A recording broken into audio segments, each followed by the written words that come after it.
काही स्पेसिफिक प्रश्न दिले होते ज्याला उत्तर आलेलं आहे। यामध्ये सगळ्यात महत्त्वाचा विषय हाच आहे की आदिवासी ज्या आमच्या गरोदर माता भगिनी आहेत आणि स्तनदा माता आहेत त्यांना डॉक्टर APJ अब्दुल कलाम अमृत आहार योजनेच्या अंतर्गत चौरस आहार दिला जातो जो त्यांच्यासाठी पूरक आहे। बाळ सक्षम जन्माला यायला हवं यासाठीचा हा आहार आहे। त्याचा रेट 45 रुपये। ज्या बचत गटांच्या माध्यमातून आपण हे करून घेतोय त्यांची मागणी आहे सततची की याचा दर वाढवून दिला पाहिजे। मला उत्तर आलेलं आहे 2023 ला याच्यामध्ये वाढ केली आहे, 2025 चालू आहे। जर सगळ्या गोष्टी आपण बघितल्यात पोळी किंवा भाकरी, कडधान्य, डाळी, सोया दूध, शेंगदाणा लाडू, अंडी, केळी, नाचणी हलवा, फळं, हिरव्या पालेभाज्या, GST, बचत गटाची मजुरी हे सगळं बघता याचे रेट वाढले पाहिजे। तिसरा माझा स्पेसिफिक प्रश्न जो मी दिला होता की आदिवासी भगिनींसाठी ही जी योजना आहे ही चांगलीच योजना आहे, पण त्याच बरोबरीने राज्यात ज्या इतर गरोदर महिला आहेत, ज्या स्तनदा माता आहेत त्यांना फक्त 8 रुपयामध्ये पोषण आहार देण्यात येतो। बरं त्याच्यात काय देतात? एक शेंगदाण्याचा लाडू 60 ग्रॅमचा किंवा 200 ग्रॅमची खिचडी किंवा वरण भात। 8 रुपयामध्ये हे सगळं परवडणं शक्य नाहीये। लाडू बनवायला 6 ते 7 रुपये खर्च येतो आणि वरण भात किंवा खिचडीला कमीत कमी 10 रुपये खर्च येतो।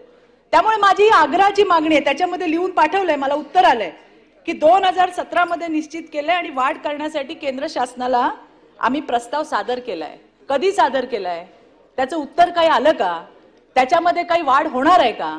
माझी आग्रहाची मागणी आहे की सभापती महोदय, ग्रामीण भागातल्या आमच्या स्तनदा माता आणि गरोदर माता आणि आदिवासी क्षेत्रातील स्तनदा माता आणि गरोदर माता यांच्या आर्थिक आणि सामाजिक परिस्थितीमध्ये फारसा फरक राहिलेला नाहीये आणि त्यामुळे कळकळीने विनंती आहे की अशा पद्धतीने आहारामध्ये जो आपण फरक करतोय तो समर्थनीय नाहीये।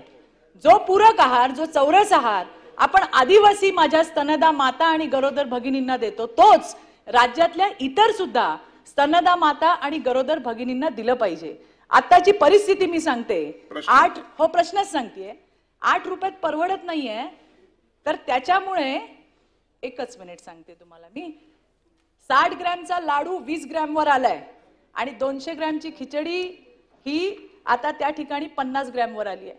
उष्मांक 50 आणि 12 ते 15 प्रथिनं मिळायला पाहिजे अशी ही पोषण आहाराची प्रणाली आहे। जर अशा पद्धतीने परवडत नाही म्हणून जर देत असेल तर कुपोषण दूर कसं होणार? याच्यासाठी राज्य सरकार म्हणून आपला प्रयत्न त्या ठिकाणी काय आहे? केंद्राकडे पाठपुरावा केला असेल तर त्या ठिकाणी त्यांचं उत्तर काय आलंय? कधी वाढवून देणार आहेत? आणि सगळ्यात महत्त्वाचं जो माझा तिसरा प्रश्न मी लिहून दिलाय की आदिवासी माता आणि त्याचबरोबर इतर सर्वसामान्य माता यांना सुद्धा सारखा आहार देण्यात यावा आणि ज्यांच्याकडनं आहार बनवून घेतोय त्यांना 45 रुपये परवडत नाहीयेत। त्याच्यासाठी पुन्हा एकदा राज्य सरकारने केंद्र शासनाकडे फक्त शिफारस नाही करावी तर त्याचा फॉलोअप सुद्धा घेतला पाहिजे। हा माझा स्पेसिफिक प्रश्न आहे, असं केलं असेल तर उत्तर द्यावं। सभापती महोदय, सन्मान्य सदस्य महोदय, चित्राताईंनी जे प्रश्न विचारलेले आहेत त्याच्यामध्ये खरं तर 2 स्वतंत्र योजना आहेत। अमृत आहार जी योजना आहे ती राज्य शासनाने सुरू केलेली योजना आहे, म्हणजे राज्यच ती योजना चालवत असतं। आदिवासी विभागाकडे त्याचा निधी हा प्राप्त होत असतो आणि मग त्याच्यातून महिला व बाल विकास विभागाला ते निधी प्राप्त करून अंमलबजावणी करण्याचं काम हे महिला व बाल विकास विभागाचं असतं। पूरक पोषण आहार योजना जी आहे ही केंद्र शासनाची योजना आहे आणि त्याच्यामध्ये 50% भाग हा केंद्र शासनाचा आणि 50% हिस्सा हा राज्य शासनाचा असतो। आणि गेल्या वर्षी आपण राज्य शासनाच्या वतीने हा प्रस्ताव त्या ठिकाणी केंद्र शासनाला पाठवला की 8 रुपयावरून किमान शालेय शिक्षण अंतर्गत जे पोषण आहार सुरू असतं त्याच्यामध्ये जसं किमान 15 रुपये हे त्यांना दर ह्याला दिले जातात त्याच पद्धतीनं किमान 12 रुपये म्हणजे 4 किंवा 5 रुपयाची तरी वाढ ही त्या ठिकाणी करण्यात यावी। आणि यंदाच्या केंद्राच्या अर्थसंकल्पामध्ये मंत्री महोदयांनी घोषित केलेला आहे की त्या संदर्भामधला सकारात्मक त्यांनी प्रयोजन करून ते वाढ हे त्याच्यामध्ये करणार आहेत। अमृत आहार योजनेमधला जो चित्राताईंनी सन्मान्य सदस्यांनी या ठिकाणी मागणी केलेली आहे की त्याच्यामध्ये सुद्धा वाढ करण्यात यावी। आम्ही महिला व बाल विकास विभाग म्हणून आदिवासी विभागाकडे त्या संदर्भातला प्रस्ताव पाठवू आणि त्याचा पाठपुरावा सुद्धा करू आणि जशी 2 वर्षाच्या कालावधीमध्ये 35 रुपयावरनं 45 झालेला आहे त्याच्यामुळे आदिवासी विभागाकडे आम्ही त्याचा संबंधित सकारात्मक प्रस्ताव पाठवून तोही विभाग आम्हाला सहकार्य करेल अशीच या निमित्ताने विभाग म्हणून आम्ही अपेक्षा ठेवत आहोत. अमृत आहार योजना ही साधारणपणे राज्याच्या 16 जिल्ह्यांमध्ये आहे आणि 16 जिल्ह्यांमधलं जे कुपोषणाचं प्रमाण आहे याचा जरी आपण आराखडा गेल्या 3 वर्षामध्ये आज सभापती महोदय आपण बघितला तर सॅम आणि मॅमच्या जी संख्या आहे पर्सेंटेज आहे ते कुपोषणाचं हे सुद्धा कमी होताना आपल्याला पाहायला मिळतंय. आणि आम्ही पुढच्या 2.5 वर्षाच्या कालावधीमध्ये राज्याचे मुख्यमंत्री देवेंद्रजी फडणवीस साहेब, उपमुख्यमंत्री शिंदे साहेब आणि अजितदादा यांच्या नेतृत्वाखाली ही संख्या अधिकाधिक कमी म्हणजे शून्यावर आणण्यासाठी विभाग म्हणून प्रयत्नशील आहोत. संजय खोडके. मंत्री महोदय, 4 नंबरच्या प्रश्नाला आपण उत्तर दिलं आहे की हे खरे नाही. 4 नंबरचा प्रश्न त्याच्यात आपण म्हटलं आहे की पिरियडिकल आम्ही त्याचे सॅम्पल काढतो. 4 नंबरचा प्रश्न खरे नाही उत्तर असं म्हटलं तुम्ही. हे खरे नाही. एकात्मिक बालविकास सेवा योजनेत पुरवठा करण्यात येणाऱ्या घरपोच आहाराचे पुरवठादाराकडून इन हाऊस अंगणवाडी स्तरावर पुरवठा करण्यापूर्वी पुरवठा झाल्यानंतर जिल्हा कार्यक्रम अधिकारी त्याचे सॅम्पल काढतात. तर ते सॅम्पल काढण्याचं पर्सेंटेज काय आहे? कारण की आपण जर पाहिलं तर प्रत्येक 8-10 दिवसानंतर कुठं ना कुठं बातमी आली असते की हे निकृष्ट दर्जाचं अन्नधान्य पुरवलं जाते, आहार पुरवलं जाते. तर हा जो तुमचा पिरियडिकल तुम्ही जे म्हटलेलं आहे तर ते त्याचं काही पर्सेंटेज तुमचं ठरलेलं आहे का? किंवा त्यांना एवढे सॅम्पल्स या महिन्याभरात काढले पाहिजे किंवा वेगवेगळे रँडमली काढले पाहिजे असं काही धोरण आपलं आहे का? आणि तसं असेल तर यावर्षी आतापर्यंत आपल्याकडे किती तक्रारी प्राप्त झालेल्या आहे याचं आपण जरा उत्तर द्यावं. ही मंत्री महोदय. सन्मान्य सभापती महोदय, सन्मान्य सदस्य महोदयांनी या ठिकाणी जो प्रश्न उपस्थित केलेला आहे, खरा आहार 2 पद्धतीने दिला जातो, कुक्ड आणि नॉन कुक्ड मील. म्हणजे एक असतो की जे सुकं राशन त्यांना दिलं जातं आणि एक असतं जे आपण शिजवून त्यांना राशन देत असतो. अमृत आहार आणि ज्या याच्या संदर्भामध्ये सन्मान्य सदस्य महोदय चित्राताईंनी जो प्रश्न या ठिकाणी उपस्थित केला तो कुक्ड मील संदर्भामध्ये केला आणि त्या संदर्भामध्ये मी उत्तर दिलेलं आहे. आणि याच्यामध्ये सुद्धा जे सन्मान्य सदस्य महोदयांनी विचारलेलं आहे, खरं तर प्रत्येक अंगणवाडीमध्ये ज्या वेळेला तिथे THR सुखं राशन ज्या वेळेला दिलं जात असतं त्यावेळेला त्या संदर्भातली तपासणी होत असते आणि तपासणीच्या करताच्या वेळेलाच अंगणवाडी सेविका किंवा मदतनीस यांना जर त्याच्यामध्ये काही अडचण आढळली तर त्या निमित्त ते विभागाचे जे संबंधित तिथले अधिकारी किंवा CDPO असतात यांना त्या संदर्भातली सूचना किंवा त्या संदर्भातलं कळवण्यात येतं आणि त्यानुसार पुढची कारवाई ही केली जात असते. तरी सुद्धा जी काही आकडेवारी त्यांनी या ठिकाणी मागितलेली आहे ती सध्याच्या परिस्थितीमध्ये ही त्या ठिकाणी नाहीये. पण प्रत्येक प्रोजेक्ट मधलं एक सॅम्पल पर मंथ हे टेस्टिंग केलं जात असतं आणि त्यानुसार ती जी आहे ती सॅम्पल टेस्टिंग करून त्याचं वितरण केलं जात असतं. आणि जर एखादी अशी घटना कुठे आढळली तर त्यावेळेला त्या प्रोजेक्ट मधलं म्हणजे त्या सॅम्पल मधलं जे काही जितके पॅकेट्स दिलेले असतात ते सगळे वापस घेऊन नव्याने दिले जात असतात.